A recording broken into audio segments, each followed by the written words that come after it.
Hello, everyone, and welcome back to The Gentle Voice. Today, we're having a conversation that I believe every student, parent, and educator needs to hear.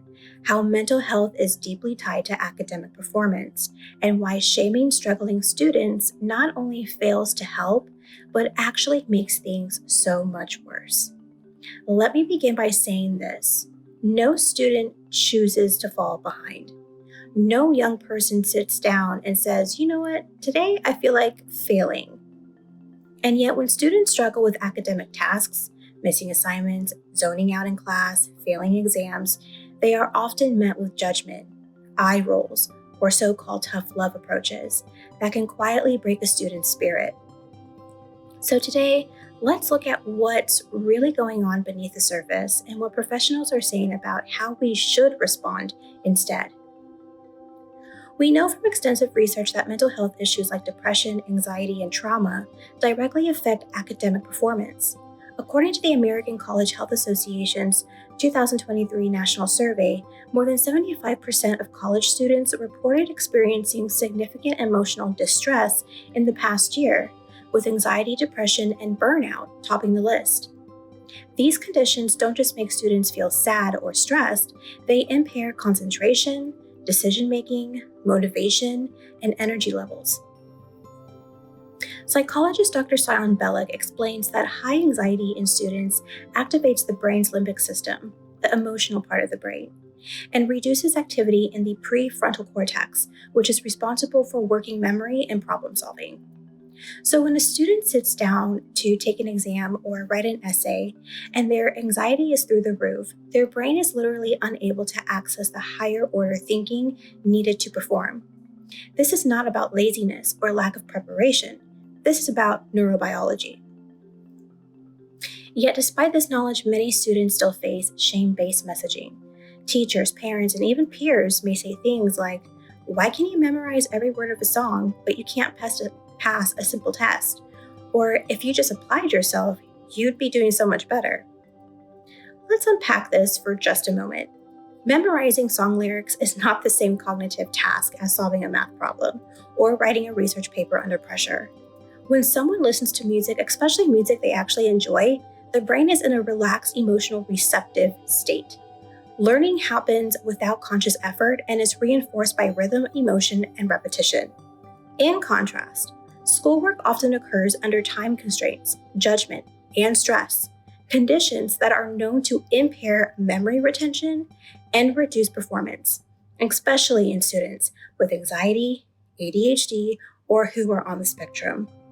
So those comparisons, they're not just irrelevant, they're very, very unfair.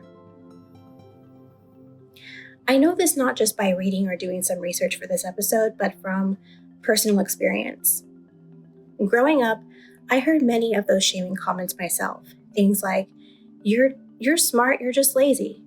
Or, if you can remember every word of a song, why can't you pass a simple test or remember how to do your homework? Those words stuck with me like glue. They shaped how I saw myself, not as someone who was struggling and needed support, but as someone who just wasn't enough. That shame sat with me for years, buried under a mask of trying harder and pretending everything was fine. It wasn't until I became an adult that I started to recognize my internal struggles for what they really were, and I began to seek help. That's when I started to understand that my academic struggles weren't about effort. They were symptoms of something much deeper that had gone on unacknowledged for way too long. Something I don't want to get into here. What's more, professionals strongly discourage using shame as a motivator.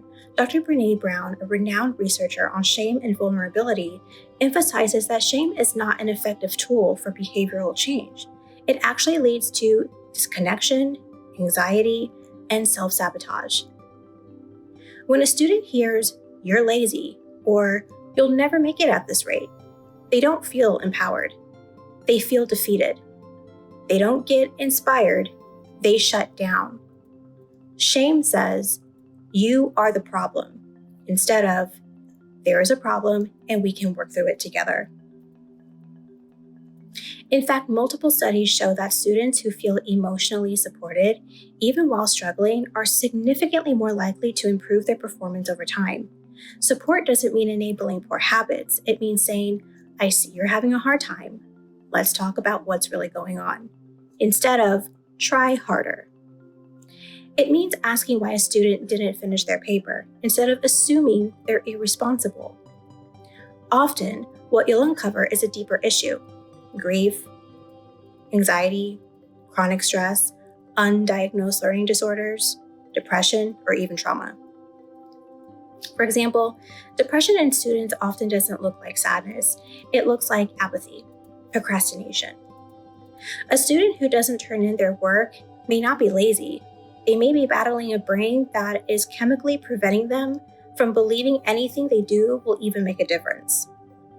According to the National Institute of Mental Health, major depression affects cognitive functioning, motivation, and task initiation. And these are all skills essential for academic success. The same is true for anxiety, which can cause students to over-prepare and still freeze during an exam, or to avoid their work altogether because starting feels paralyzing. And then there's trauma. Students dealing with instability at home, loss, abuse, or chronic stress often experience hypervigilance or emotional numbness. These responses aren't choices. They are survival strategies that interfere with the brain's ability to focus and absorb new information. The real tragedy is that when students are shamed for these symptoms, they don't just fall behind. They begin to internalize the belief that something is fundamentally wrong with them, that they are incapable, that they're broken, that they're not good enough. And this belief becomes a self-fulfilled prophecy. Instead of reaching out for support, they isolate. Instead of asking for help, they hide. And that isolation is what breaks them, not the grade. So what actually helps? First, we need to normalize the conversation between mental health and academic performance, because schools must recognize that success isn't just about test scores. It's about creating environments where students feel safe, seen, and supported. Colleges and high schools alike are beginning to invest in mental health services, but these resources must be accessible, consistent, and destigmatized. Professors and teachers should receive training to recognize signs of emotional distress and to respond with empathy, not discipline. But healing doesn't only happen through systems. It also happens in the quiet ways we speak to ourselves. If you're a student listening to this and struggling, I want you to hear this right now. Your academic struggles are not a moral failure. They are signals. Signals that your mind is carrying way too much, that your nervous system might need some good rest, that your heart might be hurting. There is nothing wrong with you, and help is definitely available. And to the adults listening, your words matter. A sarcastic remark meant as motivation might echo in a student's mind for years. What they need from you is not judgment, but presence.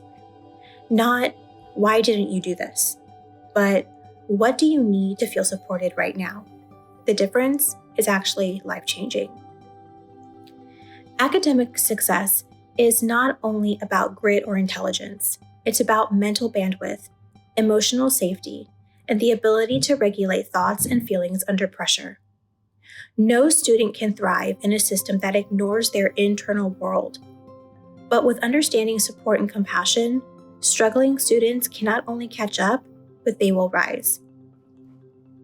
Thank you for sitting with me for this conversation. If this resonates with you or reminded you of someone you care about, please share it. You never know who needs to hear that they're not alone and that there's nothing wrong with needing help. Until next time, remember, your worth is not measured by performance. You are valuable just as you are. This is Yan Yan with The Gentle Voice. Take care.